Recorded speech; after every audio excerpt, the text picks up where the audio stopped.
Hey, how's it going, everybody? My name is Hall Squires.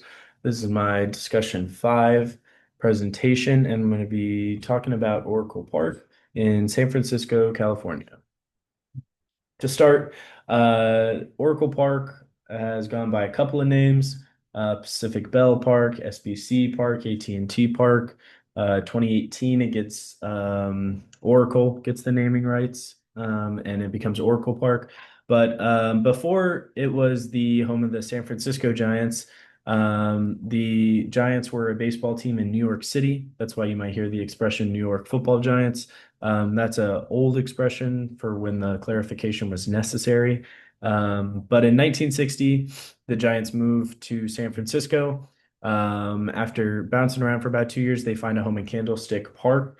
Candlestick Park would be a park that I think controversial would be a good word to use. It was north of the city, north of where this current location is in Oracle Park, north of the bay, and much more nearby hills, which kind of accelerated wind and led to these climate conditions that were windy, that were wet, that were cold. And you can imagine how that would not be very conducive to baseball weather. So we see things start to get people start to get unhappy with the current conditions in Candlestick Park. We see it get so bad in 1983, the Giants start handing out pins after night games. They go into extra innings. They hand out these pins to fans that say Veni Vidi Vici, which is Latin for I came, I saw, I survived, just to kind of exaggerate how bad some of these weather conditions are and how brave people were for being able to persist through them. A Giants player, Jack Clark, was asked about how they could fix Candlestick Park, and he said with dynamite. And his wish would get granted. We see in the 1990s and 1980s, there's a huge push to build a new park. And 1997, they break ground here on Oracle Park, originally again called Pacific Bell Park. Um, and we see that, it was a really great time for them to build because the 90s, there was this huge movement to kind of reject cookie cutter. We see Camden Yards is another great example of a ballpark built during this time, in which there was no desire to kind of just build a circular monstrosity that doesn't have a lot of aesthetic appeal. That was not the case here, and you see that reflected in Oracle Park. I'll talk some more about those features here in a minute, but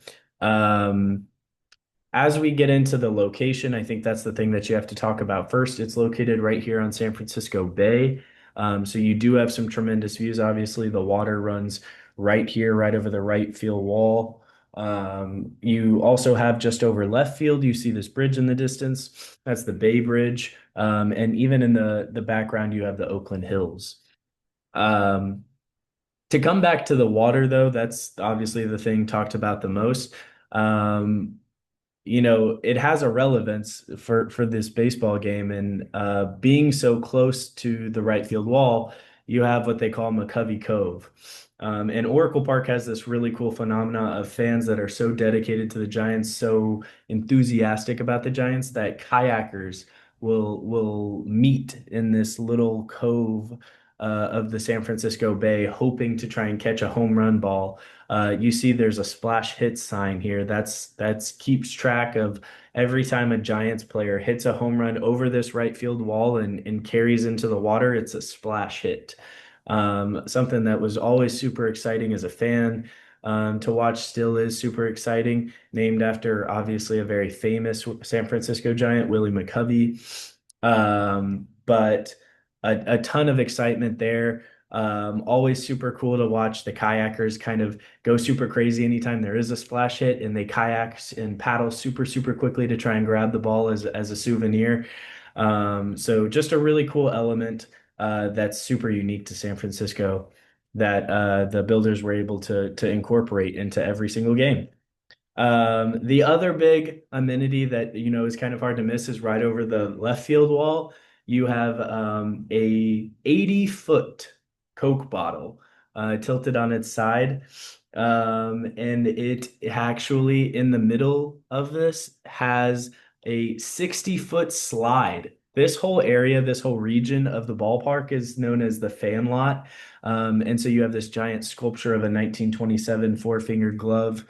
You have this 60-foot slide in this giant Coke bottle. Just kind of again building on this aesthetic, this need to kind of create something nostalgic within the baseball park, that I think is just super, super cool. This is a picture from a night game, excuse me, in which the Coke bottle's lit up. Obviously, there's some lights on the glove too. Just a really, really cool aspect of Oracle Park. I do have some aerial views here. This is just a kind of a brief video aerial from a drone. I'll mute this just so I can kind of talk about this. You see the towers on the front. Those are really cool to see in person because they're 122 feet tall. Obviously, this gives a really good demonstration of just how incredible some of these views can be over the San Francisco Bay. You see the Oakland Hills in the background. Just to kind of fast forward along, oops, went a little too far. But just to kind of fast forward along, you can see that there's, um, I guess I should wait for it to buffer, but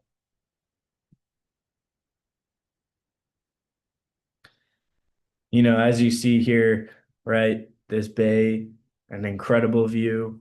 And I think this view is really impressive too, just to give an idea of how vast that San Francisco city skyline can be. But also, I think this view is really incredible just to show you how close this ballpark really is to the bay. I have memories of being a little kid walking over this bridge here to the side, and just getting so excited. You're going to a baseball game, yet you're right on the water. I don't know. There's this kind of undescribable feeling of excitement, and just something that's so unique to San Francisco that you really don't see elsewhere.